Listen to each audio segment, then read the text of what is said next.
Jadi seyogyanya sudah tepat apa yang dilakukan oleh Nadiem Makarim perihal bagaimana diperkenalkan dulu generasi mudanya terhadap seks biar terakhir tidak kagetan tiba-tiba pemaksaan, tiba-tiba pemaksaan. Kita seks pada akhirnya dipaksa-paksa. Kita pada akhirnya seks karena asumsi kita tidak punya pemahaman awal, lalu seks kita artikan lain-lain, kita artikan aneh-aneh. Padahal justru itu merupakan satu mata pelajaran yang paling penting. Jadi pada akhirnya kita dapat mengetahui kadar daripada seseorang untuk melaksanakan seks. Jadi ini yang dimaksudkan dengan seks bebas. Ini yang dimaksudkan dengan seks, misalkan seks normal.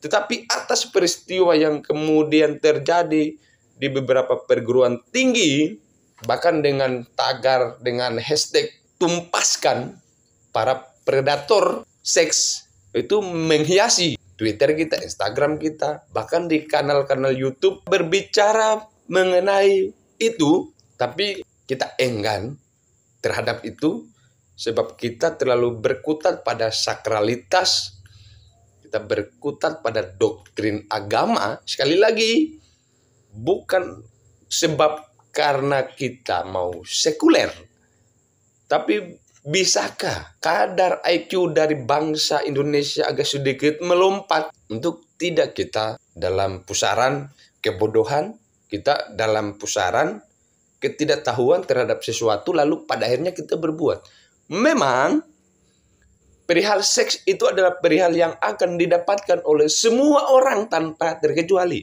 Lalu tiba-tiba ada peraturan mengenai yang sakral-sakral, ada peraturan mengenai agama. Seks tidak perlu untuk dipelajari. Padahal saya sebagai personal, bahkan Anda sebagai satu entitas yang membawa nanti personal, akan diperhadapkan juga dengan persoalan seks. Anak kecil masih dalam fase pertumbuhan. Sejak lahir kita mau belajar berdiri, kita belajar jalan. Sebelum pada akhirnya kita lari, pasti ada fase pembelajaran. Nah, kenapa dalam seks tidak ada? Tidak ada yang mau mempelajari itu. Lalu tiba-tiba kita menghindari pembelajaran. Padahal itu adalah suatu fakta yang akan kita perhadapkan. Padahal itu adalah fakta yang akan kita temukan. Tapi kenapa kita enggan untuk mempelajari itu? Lah, negara juga berangkat daripada sakralitas, lalu tidak ada pembelajaran tentang arti penting daripada seks. Padahal sama. Masuk perguruan tinggi, kita butuh pembelajaran. Kita belajar menulis, butuh pembelajaran. Kita belajar untuk menjadi apa-apa, butuh pembelajaran. Karena kita pengen supaya ada rating, supaya ada kemajuan, supaya ada pembeda, supaya ada perubahan.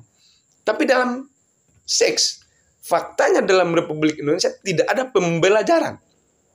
Sekali lagi, kenapa kemudian logika kita, logika negara, pada akhirnya justru tidak paralel dengan yang diberlakukan terhadap lain.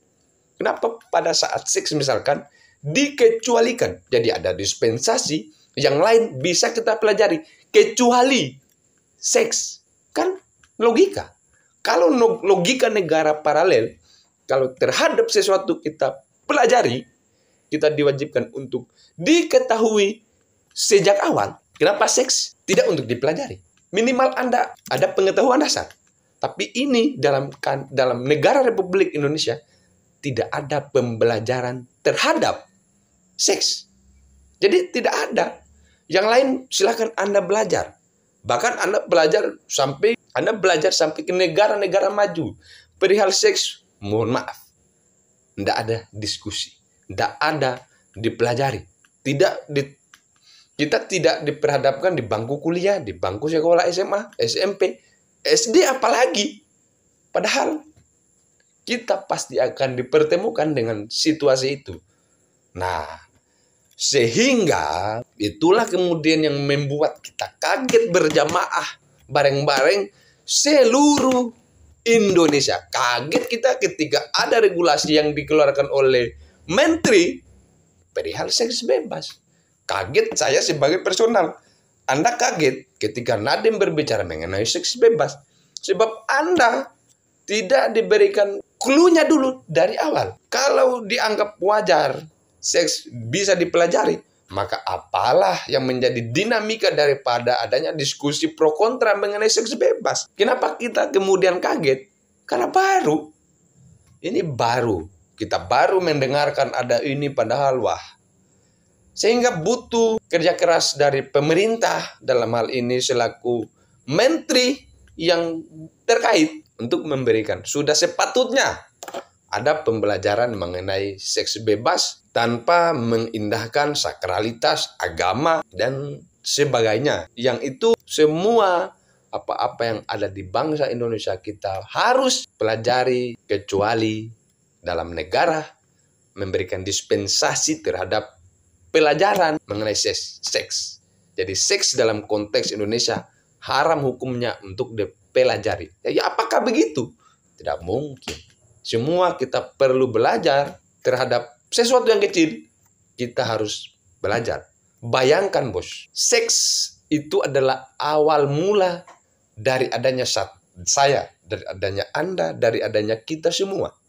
Lah kalau itu tidak kemudian dipelajari, malah negara mengutuk untuk tidak kita pelajari. Agamawan muncul, semua pejuang-pejuang yang mengatasnamakan diri mereka pemerhati banyak, pemerhati perempuan. Kita dikutuk untuk mempelajari seks.